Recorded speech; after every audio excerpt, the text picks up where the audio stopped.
Une fillette des 12 ans était devenue orpheline de père et de mère après un accident de circulation. 1 an après l'enterrement, la petite sœur de sa maman la maltraitait grave et jusqu'à la traiter d'une sorcière. Or, la fillette depuis le vivant de ses parents craignait Dieu et elle chantait à la chorale.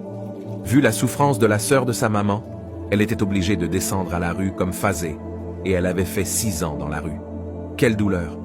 Elle faisait que pleurer durant toute sa vie et une nuit, elle pria Dieu en disant « Seigneur, il est écrit que tu es le père des orphelins, et pourquoi je souffre depuis tout ce temps dans la rue et tu ne fais rien pour moi?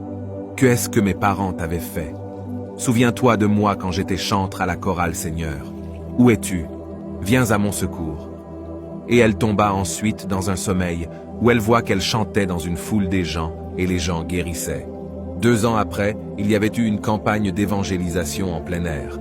Le pasteur américain qui prêchait, à la clôture de la campagne, parla au micro en disant « Dieu fera des choses aujourd'hui.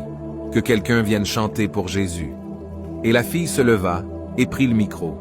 Pendant qu'elle adorait, l'Esprit la saisit et l'Esprit remplit la foule et les gens tombaient et guérissaient.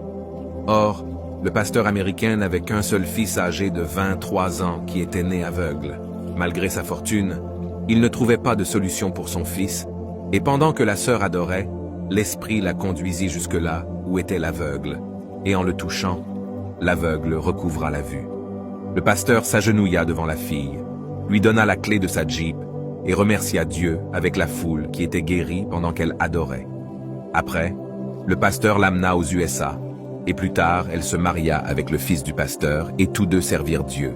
Les voies de Dieu sont impénétrables. Qu'il en soit ainsi pour toi. Si tu dis Amen et partages dans 5 groupes différents, que Dieu soit loué et béni.